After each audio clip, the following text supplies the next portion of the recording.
Alhamdulillahi Rabbil Alamin Ar-Rahmanir Rahim Maliki Yawmiddin Iyyaka na'budu wa iyyaka nasta'in ihdinas siratal mustaqim siratal ladzina an'amta 'alaihim ghairil maghdubi 'alaihim waladdallin amin.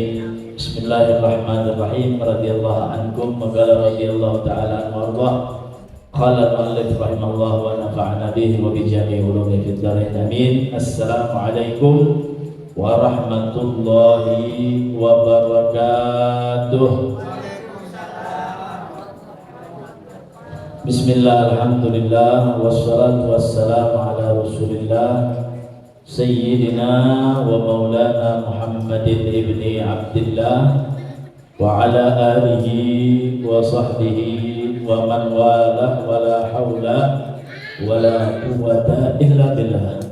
Alhamdulillah, kita panjatkan puji syukur kehadirat Allah Subhanahu wa taala atas segala nikmat yang Allah Subhanahu wa taala berikan kepada kita, sehingga pada saat ini kembali kita dapat berkumpul di majelis yang kita cintai, Miftahul Jannah.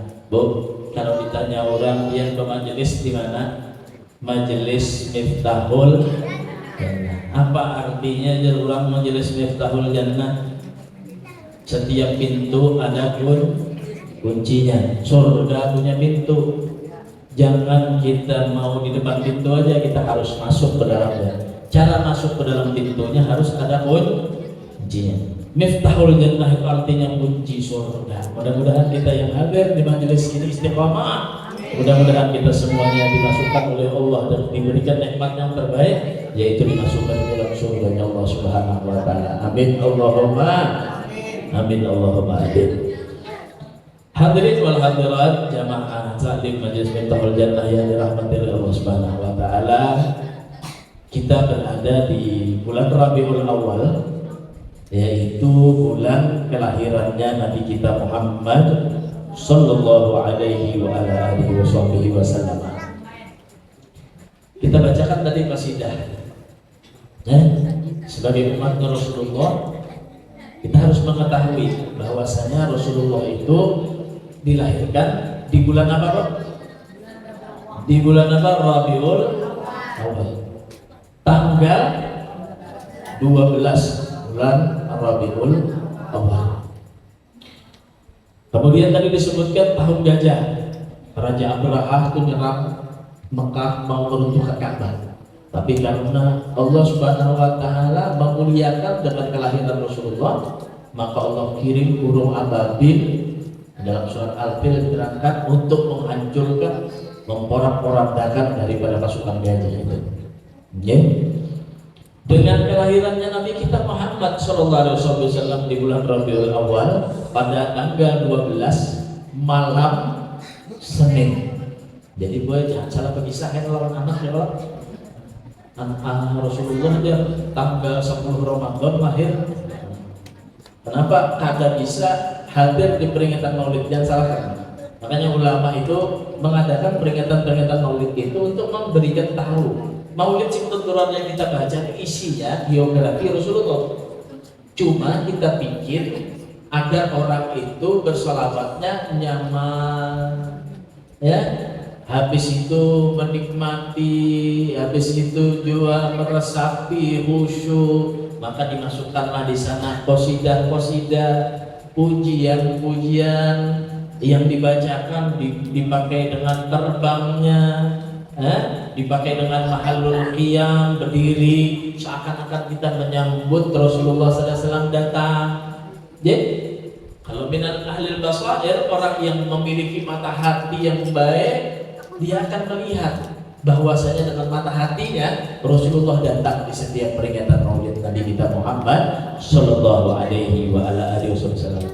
Kalau kita saja Pak Bu bisa berdiri ketika dibacakan lagu Indonesia Raya, kenapa kita dilarang berdiri ketika membaca Maulid Nabi kita Muhammad sallallahu alaihi wasallam? Jadi kita mengagungkan Rasul sallallahu alaihi wa ala alihi wasallam. Allah Subhanahu wa taala berfirman, "Qul bi fadlillah wa bi rahmatihi fa bidzalika falyafrahu." Allah memerintahkan, wahai Umatnya Rasulullah, katakanlah ya Muhammad kepada umatmu, dengan anugerah dan rahmat yang telah aku berikan kepada kalian. Allah beri anugerah kita sehat walafiat. Allah beri rahmat kita di dunia sampai di akhirat. Allah beri itu semua. Katakan ya Muhammad, kata Allah Subhanahu wa taala kepada umatmu, agar dengan rahmat yang dan anugerah yang Allah kasih itu kalian bergembira menyambutnya. Bagaimana Ibnu Abbas mengatakan, rahmatul uzma sayyidina Muhammad sallallahu alaihi wasallam. Rahmat yang paling besar Allah berikan sama kita adalah Nabi kita Muhammad sallallahu alaihi wasallam. Wa ma arsalnaka illa rahmatan lil alamin. Wa qala Rasulullah sallallahu alaihi wasallam, innama ana rahmatul muhda. Sesungguhnya kata Rasulullah, aku ini adalah rahmat yang dikirim oleh Allah untuk kalian semua sebagai umatnya Rasul sallallahu alaihi wasallam. Ketika rahmat Allah berikan sama kita, dan rahmat terbesar itu adalah Nabi kita Muhammad, dan kita dianugerahi menjadi sebaik-sebaik umat. Kuntum khaira ummatin ukhrijat linnas. Kalian semua dijadikan sebaik-baik umat. Kalah boy umat-umat yang lain itu, umat Nabi Adam, umat Nabi Nuh, umat Nabi Musa, umat Nabi Isa, kalah semuanya dengan umatnya Nabi kita Muhammad sallallahu alaihi wasallam. Kenapa? Untuk khairu ummatin ukhrijat linnas. Kita diberikan nikmat oleh Allah menjadi umat yang terbaik, yaitu menjadi umatnya Nabi kita Muhammad sallallahu alaihi wasallam. Seluruh para nabi itu berharap mereka menjadi umatnya Rasulullah. Ya, tapi yang dikehendaki kita, oleh Allah Subhanahu wa taala, maka itu nikmat yang terbesar bagi kita. Jaga nikmat yang diberikan Allah taala yang banyak, yang besar ini kepada kita, melewati Nabi kita Muhammad sallallahu alaihi wasallam. Diberi Allah nikmat, disuruh Allah apa? Bergembira. Bergembira, cuma bergembiranya orang yang beriman tidak seperti orang yang fasik bergembiranya. Pesta perkawinan, ngundang orkes, ngundang biduan di sawah, ada babingan aja cukup, lawan bencong-bencong, banci-bancinya suruh bernyanyi juga. Naudzubillah, subhanallah, amin.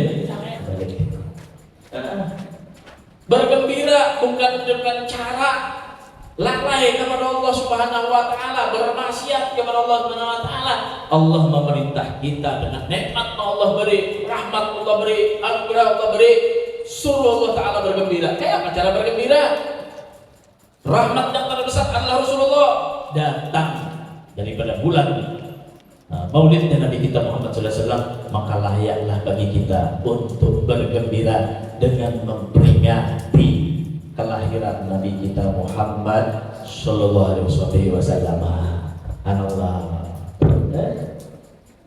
Walaupun misalkan kita adakan di daerah, di kampung, di musola, di masjid kita, sederhana itu adalah acara yang paling mulia di hadapan Allah Subhanahu wa taala, mengalahi acara besar-besaran kita saat merayakan ulang tahun kita. Ya? Jadi harus bangga kita sampaikan syiar kita sebagai umatnya baginda Nabi Muhammad sallallahu alaihi wa ala alihi wasallam. Ya? Tandanya kita merayakan Maulid Nabi, hadir di peringatan Maulid Nabi, tandanya apa? Tandanya kita cinta lawan Nabi kita Muhammad sallallahu alaihi wasallam. Dan cinta itu bahwa kada kawan diukur dengan zahir, kada kawan diukur dengan amal zahir. Adapun cinta adalah urusan hati. Ya. Orang yang tertanam cintanya kepada Nabi kita Muhammad SAW itu akan ditarik oleh Nabi kita Muhammad, akan ditarik oleh Rasulullah menjadi orang-orang yang min ahlil ihsan, orang yang akan melakukan kebaikan terus di dalam kesehariannya. Ya? Kenapa? Dengan dasar cinta, maka dia fattabi'uni yuhibbukumullah. Ketika dia itu cinta, dia akan mengikuti orang yang dia cintai. Ya? Dia akan mengikut kepada orang yang dia cintai. Ya? Taat sama orang yang dia cintai. Ya? Suatu ketika ada sahabat Nabi namanya Thauban. Thauban ini adalah bekas daripada budaknya Rasulullah yang dibebaskan. Ya? Sauban ini pecinta Rasulullah tuh. Di zaman hidupnya bersama Rasulullah, dia nggak bisa sehari aja nggak melihat Rasulullah tuh hatinya gelisah. Jadi dia tiap hari tuh harus bertemu sama Rasulullah. Sehari dia nggak ketemu Rasulullah, gelisah dia. Sehari dia nggak melihat Rasulullah, gelisah itu Sauban. Suatu ketika datanglah hari di mana Sauban itu mencari Rasulullah, tapi dia nggak ketemu sama Rasulullah. Sehingga Pak Sauban terus mencari kepada Rasulullah, ingin melihat Rasulullah. Di benaknya dalam perjalanannya, kalau masih aku bersama Rasulullah di dunia dan Rasulullah masih hidup dan aku masih hidup, mungkin saja sebentar lagi aku akan bertemu dengan Rasulullah SAW. Tapi yang membuat takut di dalam hatiku, kata Sauban, adalah ketika aku nanti meninggal dunia, apakah aku bisa kembali berjumpa dengan Rasulullah SAW? Apakah aku bisa duduk bersama Rasulullah kembali nanti dalam surganya? Itu yang menjadi khawatir di dalam sanubari dalam hatinya Sauban. Sehingga ketika dia ketemu dengan Rasulullah SAW pada hari itu, menetes air matanya Sauban. Rasulullah mengatakan kepada Sauban, ada apa wahai Sauban? Engkau menangis. Kenapa kau menangis wahai Sauban? Apa jawab Rasulullah SAW? Sauban pun mengatakan kepada Rasulullah, wahai Rasulullah, saya setiap harinya menyaksikan Anda wahai Rasulullah. Setiap hari mata saya itu rasanya sunyi hampa apabila tidak melihat wajahmu wahai Rasulullah SAW. Dan saat ini saya sudah bertemu kepadamu wahai Rasulullah. Pengobat hati saya adalah bertemu dengan engkau wahai Rasulullah. Dawaul qulub liqa'ul mahbub dikatakan ya. Obat hati itu bertemu lawan orang yang dicintainya. Gelisah, cuma bila ketemu lawan ayahnya sudah. Sampai itu gelisah sudah. Sauban ketemu sama Rasulullah, tenang sudah hati Sauban. Tapi saat itu yang biasanya Sauban tiap hari sudah ketemu sama Rasulullah sudah tenang hatinya, saat hari itu ketemu sama Rasulullah, hati Sauban tambah gelisah. Nggak seperti biasanya. Akhirnya Rasulullah tanya, wahai Sauban, apa yang membuat kau gelisah? Nggak seperti biasanya engkau wahai Sauban. Terangkan wahai Sauban, katakan kepadaku, kata Rasulullah SAW. Akhirnya Sauban itu mengatakan, wahai Rasulullah, tadi sepanjang jalan aku mencarimu, ingin bertemu denganmu, terpikir di dalam otakku, dalam pikiranku, berpikir, kalau nanti aku sudah meninggal dunia, aku gak bertemu lagi kepadamu wahai Rasulullah, gak bisa lagi berjumpa, gak bisa lagi duduk bersamamu wahai Rasulullah. Rasulullah diam kok. Apa dan Sauban? Seandainya wahai Rasulullah, aku pun menjadi orang yang diridhoi oleh Allah, aku pun menjadi orang yang taat di hadapan Allah, ahli ibadah, dan aku dimasukkan surga oleh Allah karena sebab amal ibadahku, apakah mungkin surganya Sauban ini sama dengan surganya Rasulullah? Mesti beda kan Rasulullah. Ibarat ruangan itu ada yang VIP loh, ruangan ekonomi beda.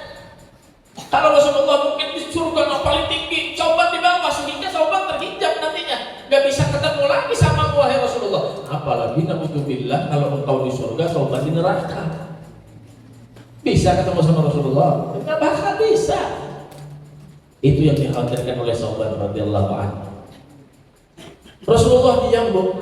Rasulullah tidak bisa menjawab dengan perkataan dan pikiran daripada Sauban yang benar-benar cinta kepada Nabi kita Muhammad SAW, sehingga turun ayat dari Allah Subhanahu Wa Taala luar biasa. Berkat kecintaan Sauban itu turun ayat yang luar biasa.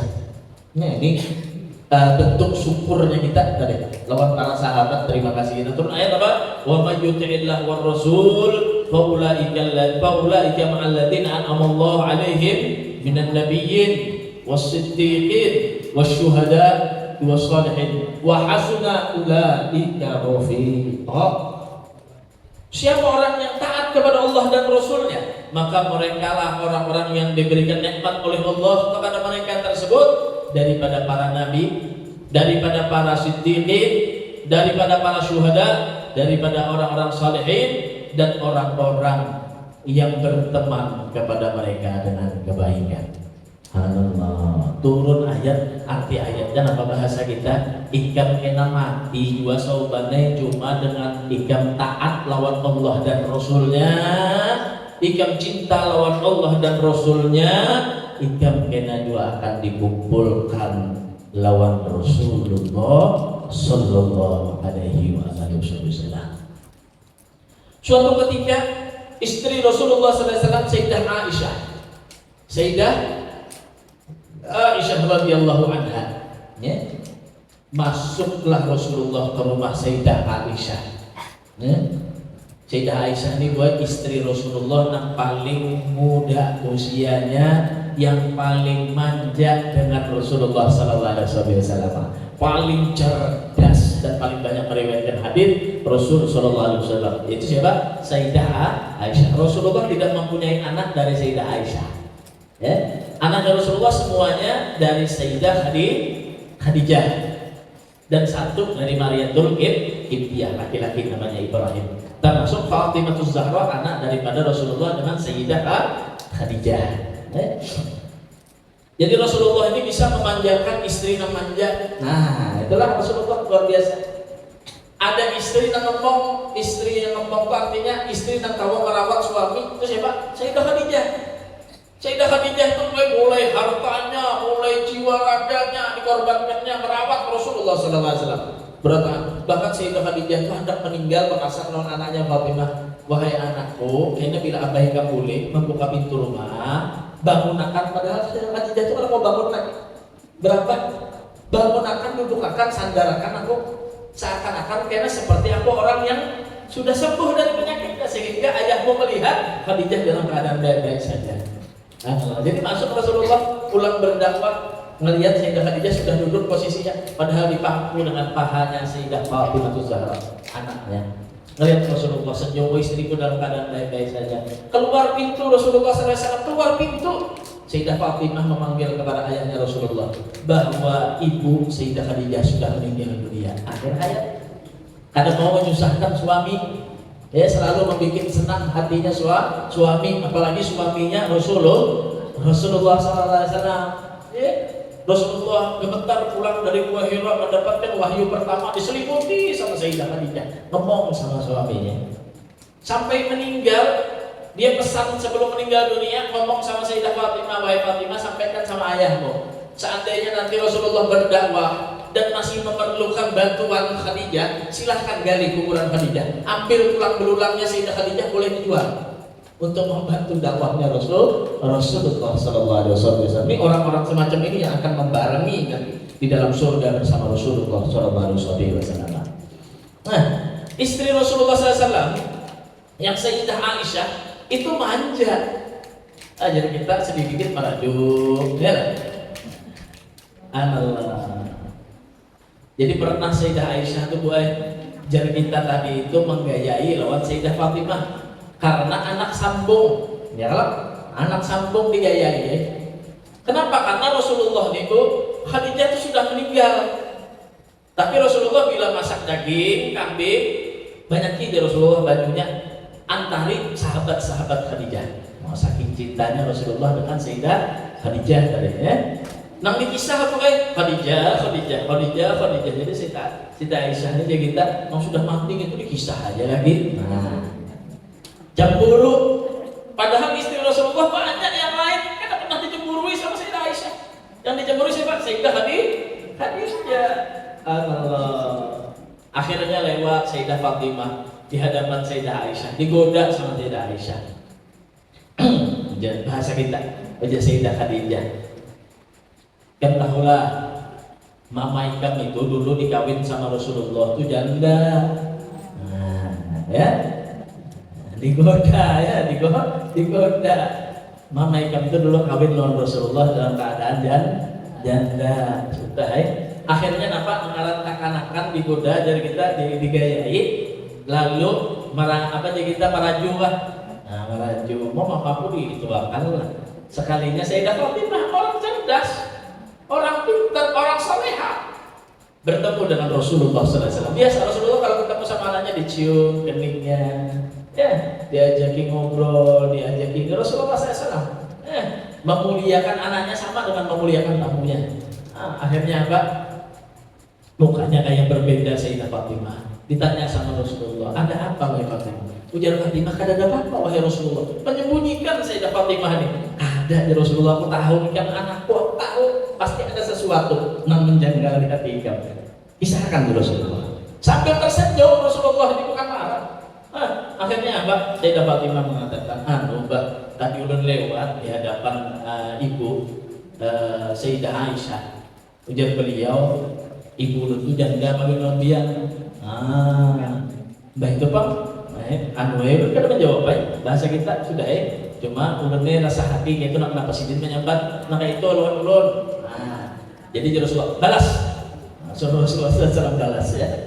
Ulun membalas ya Sayyidah Fatimah, aku ajari ke Rasulullah SAW cara membalasnya kan. Isuk itu lewat bang sana aja Rasulullah SAW bila terdapat bang Sayyidah Aisyah suara ini. Bujur aja ibuku dulu waktu kawin dengan Rasulullah dalam keadaan janda, tapi yang kawin lawan abahku dulu dalam keadaan duda. Alhamdulillah. Jadi bujur aja.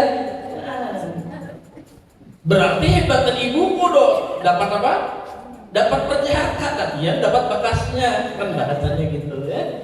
Allah itu disambat saat itu dibawa oleh Fatimah. Ya benar, ibuku dulu bekas janda kawin sama Rasulullah. Cuma abahku itu adalah duda ketika pian kawin. Subhanallah. Jadi kan ada perasaan benci ini di hadapan keluarga Rasulullah itu ada. Karena yang mengajari semuanya, yang mendidik semuanya itulah adalah Rasulullah SAW. Rasulullah itu kalau minum boleh lawan istrinya Sayyidah Aisyah. Karena tahu ini manja katanya apa? Ya, bila Sayyidah Aisyah itu minum, Rasulullah nggak mau minum dulu kan?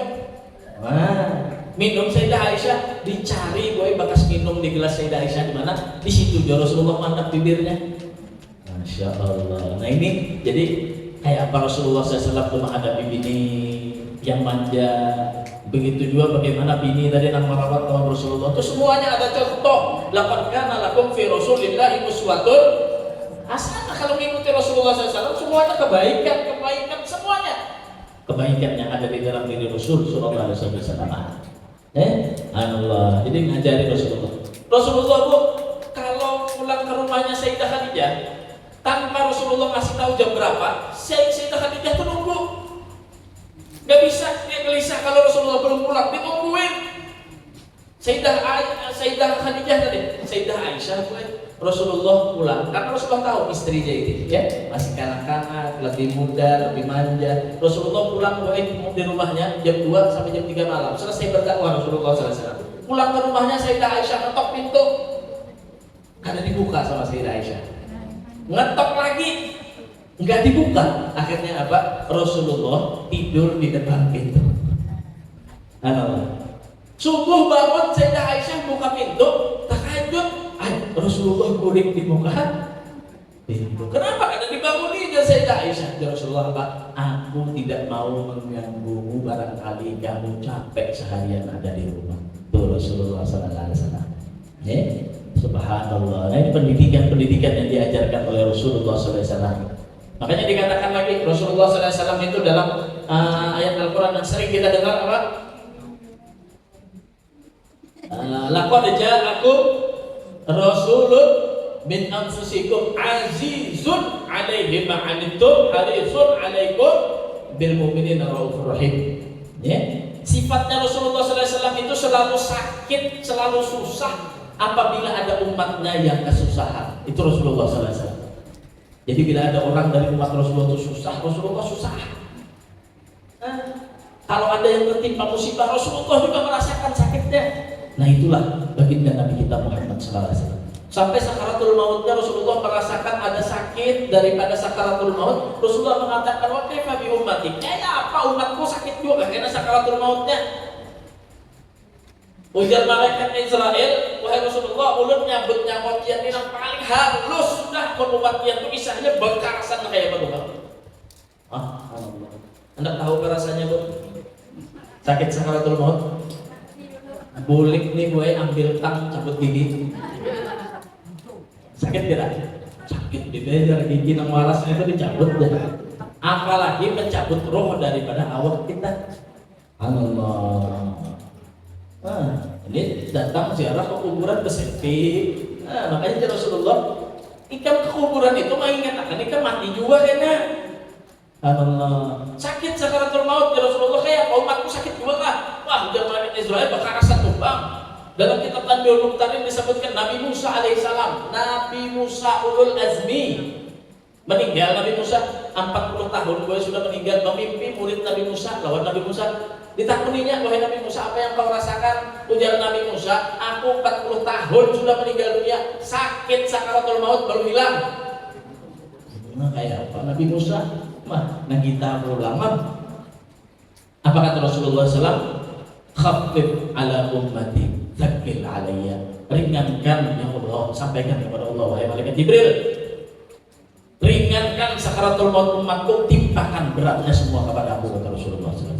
Oh, bagaimana Rasulullah SAW menanggung sakit sakaratul maut kita? Kalau kita benar-benar sebagai umat Rasulullah harus bisa, harus pandai kita menghormati, menghargai, membalas jasa yang terbaik yang dibawa oleh Nabi kita Muhammad sallallahu alaihi wa ala alihi wasallam.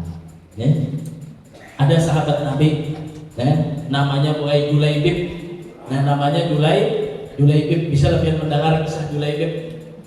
Julaibib ini budak Afrika, awaknya halus, hirang, jelek, kada bisi abah, kada bisi umah, kada bisi gawian. Lengkap kalau sudah. Luar biasa. Kada pernah dianggap oleh para sahabat-sahabat yang lainnya, dikucilkan oleh orang-orang saat itu semuanya. Ada pernah dianggap? Apalagi sama orang kafirnya, sama orang muslim, seakan-akan keberadaan Julaibib ini tidak pernah ada di hadapan mereka. Kenapa? Bisi abah kada, bisi mama kada, sugih kada, awak hirang, mana halus, bumas kada pulang, subhanallah. Cuma di pandangan orang, di pandangan Rasulullah, wah, ini orang yang dicintai oleh Rasulullah SAW. Nah, itulah Rasulullah. Beda lawan kita. Kita undangan aja, kita bilang undang pejabat lah, orang biasa bisa memilih pejabat. Allah, enak. Ada tetangga undang lah, jarang bisa didalangi ya bapak ini tuh. Kalau Rasulullah SAW, coba lihat Rasulullah SAW memperlakukan para sahabat itu, Pak, Bu. Tidak ada beda-bedanya, setiap sahabat yang datang sama Rasulullah merasa dialah yang diutamakan oleh Rasulullah SAW. Jadi seberataan orang pun merasa dekat lawan Rasulullah. Sahabatnya seberataan. Kadang-kadang behilian. Kalau orang ini yang utama, yang kada seberataan sama di hadapan Rasulullah SAW. Suatu ketika Julaibib ini sholat di Masjid Nabawi bersama Rasulullah SAW. Sudah selesai sholat, lewat di hadapan Rasulullah SAW, digoda sama Rasulullah. Ya, dipecandai, kita lawan Rasulullah. Apa bercandanya kok? Oi Julaibib, ya Rasulullah. Pamila kawin? Ya Rasulullah apa? Oh ya Julaibib, pamila kawin. Jangan kita ini menghina, kenapa jadi? Jadi Julaibib mendengar Rasulullah SAW mengatakan pamila kawin, senyum Julaibib, tertawa. Rasulullah sambil senyum ketawa juga. Julaibib, siapa aku nolulur nih wahai Rasulullah? Biasanya mana ada bisi gawian, mana wakilan, bisi abah kada, bisi umah kada, bisi nasab kada. Siapa yang aku nolulur? Senyum Rasulullah SAW. Melihat Julaibib tadi menjawab, ya kada sarik kan Julaibib. Isuk gue tentu sembahyang bertamu dengan Rasulullah. Ditanya Rasulullah pulang, oh ya Julaibib, apabila kawin? Nah 2 kali Julaibib. Digajarin sama Rasulullah SAW. Yang ketiga, lewat lagi Julaibib lagi disebut sama Rasulullah. Oh ya Julaibib, apabila kawin? Jadi Julaibib, siapa yang hendak lor-lor ini? Kita mungkin Julaibib karena hendak lor-lor. Nah, sehingga Nabi ujar Rasulullah, ika 4 lawan aku. Nah, ini bang kegunaannya kadang orang-orang turun ke majelis ini lakas kawinnya lah. Ya, 4 ikan mau kawin akan di situ. Banyak aja nang pembinian di nasihat. Nah, dilamarkan di banyak fadilah orang mempeparkan ulama nih kadang dicocokkan dikawinkan. Akhirnya apa? Sudah dibawa sama Rasulullah SAW ke rumah orang Ansor, ya. Jadi orang Ansor yang baik, yang punya nasab baik, punya keluarga baik, dibawa sama Rasulullah Julaibib di sana. Bertamu Rasulullah ke tempat orang itu tadi. Akhirnya apa? Kata Rasulullah SAW, aku bertamu di sini ada tujuannya. Aku ingin meminang daripada putrimu, ujar Rasulullah sallallahu alaihi wasallam. Apalagi nak aku rumah betandik boy. Satu kemuliaan jangan punya rumah. Bulan cahaya yang penuh dengan sinarnya akan masuk di rumah kita dan di daerah kita. Umumkan bahwa Rasulullah SAW ingin meminang anak kita. Bininya bertanding di belakang kasih sudah, jangan ditunda lagi. Nah kalinya udah Rasulullah, bukan buatku, tapi untuk Julaibib. Na'udzubillah, subhanallah ini. Allah, jadi langsung aja lah berubah mukanya langsung. Pemuka Ansor tadi berubah mukanya. Kayak apa ini, menerima lah. Serba salah diterima, salah kadang diterima, salah kan datang Rasulullah. Allah, Rasulullah melamarakan tadi. Akhirnya kayak apa? Dilihat dia mau Julaibib, mau kayak apa? Kok disini ngatur? Bisik bintang nggak ada, jadinya ya lah. Mana kata isi kerjaan, coba bayangkan dia. Sudah nggak bisa kerjaan, mana jeleknya, mana hitamnya, sudah kayak apa nih? Musibah benar ini aja. Bapak dah lawan bini, tolak aja sudah di bininya. Bapak dah jangan Rasulullah kata sayang anak kita. Kita lahirnya hitam putih gitu aja. Bahasanya adalah melihat fisiknya, itu tidak dengan Rasulullah gitu loh. Yang lain masih mengucilkan Julaibib. Sehingga apa? Di dalam kamar anaknya boy yang cantik jelita itu mendengar perbincangan orang tuanya. Ujar anaknya dari dalam kamar mengatakan, kalau itu datang perintah dari Allah dan Rasulnya, jangan pernah ditolak. Allah, orang yang taat dengan Allah dan Rasul, maka dia akan mendapatkan kebahagiaan, dikumpulkan dengan orang saleh, dikumpulkan dengan kebahagiaan, pasti bahagia dunia akhirat apabila datang itu dari Rasulullah Sallallahu Alaihi Wasallam. Solehah ternyata anaknya. Ujar anaknya, Pak, ulun mau, ulun ridho, ulun ikhlas dikawinakan lawan Julaibib karena yang datang adalah Rasulullah Sallallahu Alaihi Wasallam. Luar biasa. Sudah ya, akhirnya dengan terpaksa orang tuanya mengawinkan Julaibib dengan anaknya. Sudah dikawinkan sama Rasulullah, tidak berselang lama Julaibib ikut perang bersama Rasulullah Sallallahu Alaihi Wasallam. Ikut berperang di Madinah. Wallahu alam lupa kalau enggak perang Uhud, perang Khandaq. Berangkatlah Julaibib berperang bersama Rasul Sallallahu Alaihi Wasallam. Tidak berselang lama setelah pernikahan itu. Ternyata pasukan Muslim banyak yang meninggal dunia. Orang-orang semuanya mencari keluarganya masing-masing, mencari ayahnya, mencari anaknya, mencari keluarganya masing-masing. Sehingga Rasulullah di tengah kerumunan mereka, Rasulullah SAW berkata, apakah di antara kalian ada yang kehilangan? Kata Rasulullah. Sudah lengkapkah? Ada yang belumkah? Ada yang ketinggalan nggak? Kata Rasulullah SAW. Dicari. Nggak ada, Rasulullah udah lengkap. Nggak ada lagi yang ketinggalan. Kata Rasulullah, aku kehilangan. Siapa? Kata mereka. Ternyata walaupun nggak ada lagi sudah Julaibib ini, tidak ada lagi. Julaibib ini masih tidak dianggap oleh mereka. Allah. Ya Rasulullah, aku kehilangan seseorang. Siapa? Kata mereka. Julaibib telah meninggal dunia syahid di jalan Allah Subhanahu wa Ta'ala. Maka Rasulullah SAW bersaksi, diangkat Julaibib, dikuburkan oleh Rasul SAW, dan Rasulullah bersaksi bahwasanya Julaibib diperebutkan oleh para bidadari di dalam surganya Allah Subhanahu wa Ta'ala. Ini bagaimana Rasulullah SAW dia kasih sayangnya kepada umatnya, sakit-sakit juga Rasulullah, senang-senang juga baginda Nabi kita Muhammad Sallallahu Alaihi Wasallam. Ada lagi budaknya, bekas budaknya Sayyidina budak yang pernah dimerdekakan oleh Sayyidina Abu Bakar. Siapa? Nama rancak kita dengar saya Bilal bin Rabah.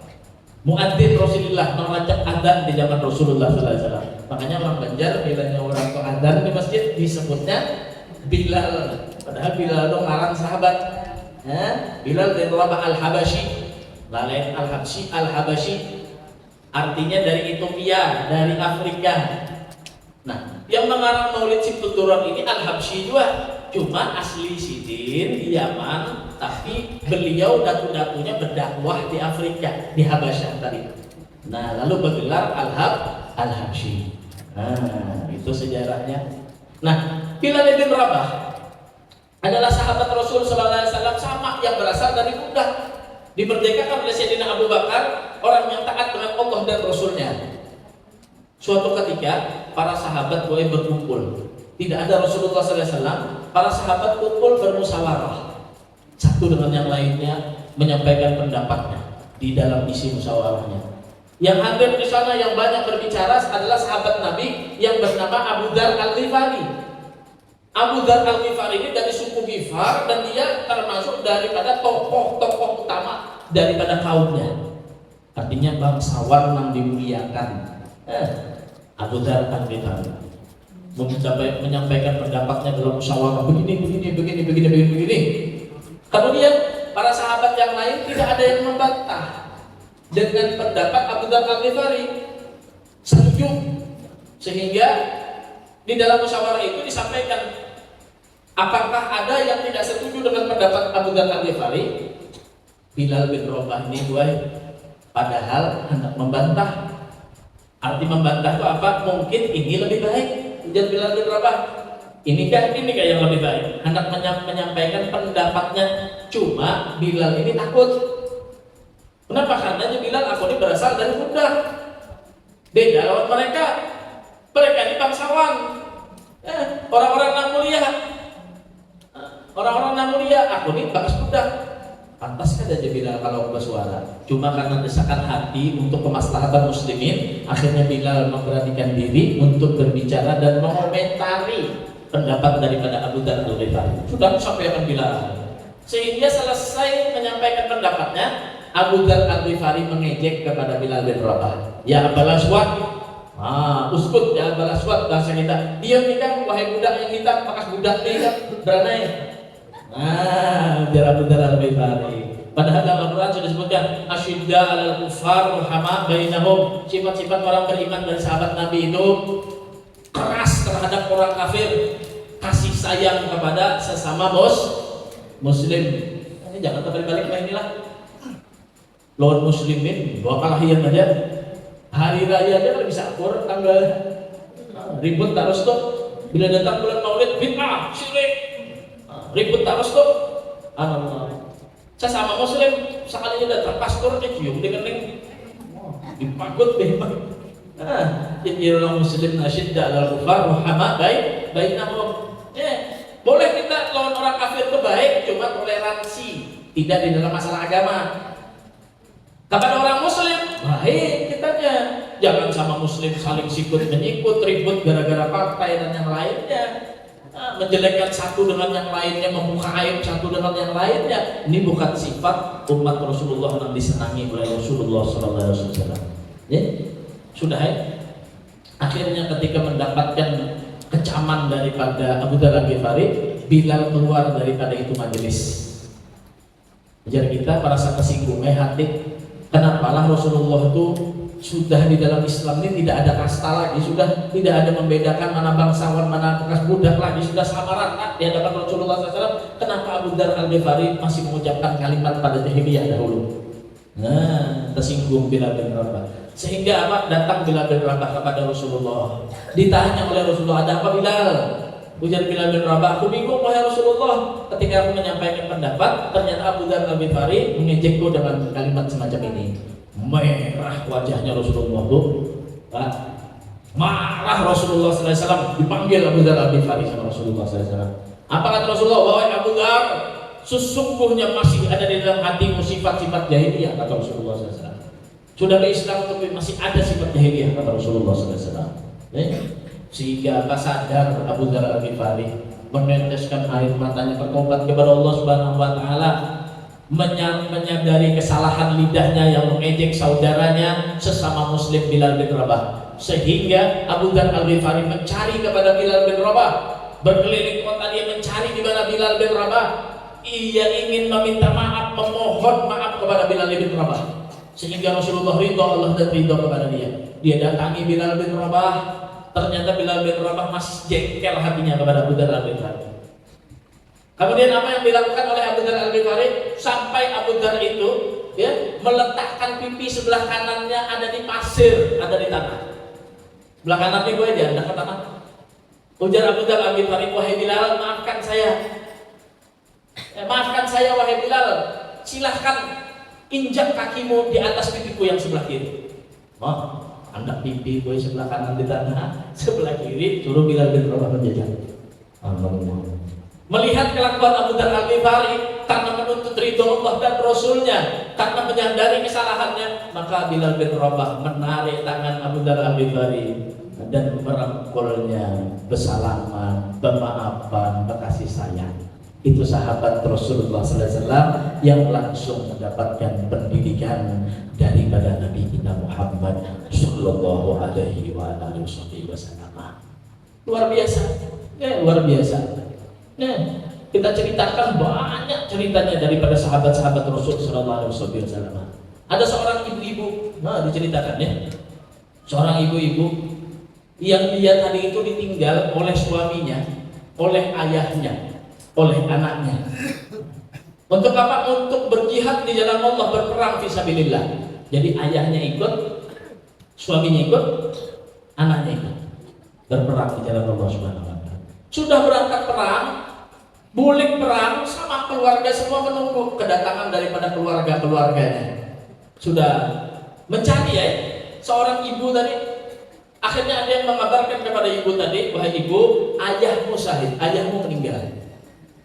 Terus berjalan ibu itu, ada lagi yang mengabarkan, wahai ibu, suamimu meninggal. Jalan lagi orang itu. Ada lagi yang mengabarkan, wahai ibu, anakmu juga meninggal. Lengkap, ayahnya meninggal, suaminya meninggal, anaknya meninggal. Sambil berjalan ibu itu mengatakan kalimat, Aina Rasulullah. Di mana Rasulullah SAW? Maka dikatakan tidak sempurna keimanan seseorang kecuali dia sudah mencintai Rasulullah melebihi daripada hartanya, melebihi daripada anaknya, melebihi daripada orang tuanya, bahkan melebihi daripada dirinya sendiri. Dia berjalan, yang dicarinya ternyata adalah Rasulullah SAW. Orang sudah mengatakan Rasulullah dalam keadaan baik-baik saja. Enggak, kata dia, saya harus melihat Rasulullah SAW. Ketika dia bertemu Rasul Sallallahu Alaihi Wasallam, dia mengucapkan kalimat kullu musibatin ba'daka jalil ya Rasulullah. Setiap musibah itu kecil setelahmu wahai Rasulullah Sallallahu Alaihi Wasallam. Musibah yang paling besar adalah orang yang tidak bisa menyaksikan Rasulullah SAW, orang yang tidak bisa dikumpulkan dengan Rasulullah, orang yang tidak dapat hidayah, dapat memuliakan Rasulullah SAW. Makanya Sayyidah Aisyah ketika tengah malam dia menjahit dan jatuh daripada jarumnya sehingga dia tidak bisa mencari daripada jarum di bawah jeraminya, nggak ketemu. Masuklah Rasulullah dari pintunya. Maka dia melihat langsung seketika dengan jarum itu yang jatuh di tengah malamnya. Betapa indahnya wajah Rasulullah SAW, betapa cerahnya, betapa terangnya wajah Rasulullah SAW. Kemudian kata Sayyidah Aisyah, betapa indahnya wajahmu wahai Rasulullah. Apa yang dijawab oleh Rasulullah? Wahai Aisyah radhiyallahu anha, ketahuilah ada orang yang celaka nanti di hari kiamat. Ada orang yang jauh dari rahmat Allah, orang yang putus asa dari rahmat Allah di hari kiamat. Siapa kata itu? Kata Sayyidah Aisyah. Maka kata Rasulullah SAW, adalah orang yang apabila namaku disebut namun dia tidak mau bersalawat kepadaku, kata Rasulullah SAW. Jadi musibah paling besar bagi kita ini, hidup di dunia juga tidak bisa mendapat Rasulullah.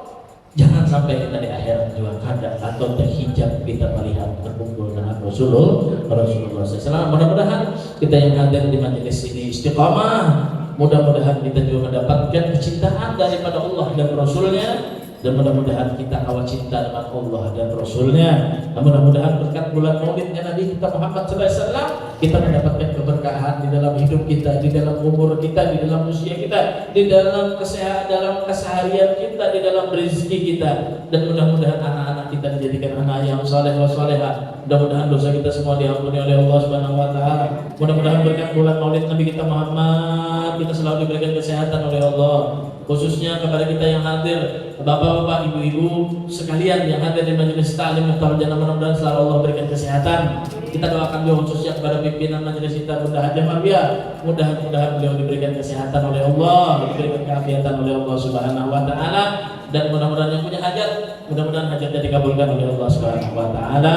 Yang punya penyakit, mudah-mudahan penyakitnya diangkat oleh Allah Subhanahu wa taala. Amin Allahumma amin Allahumma amin. Al-Fatihah.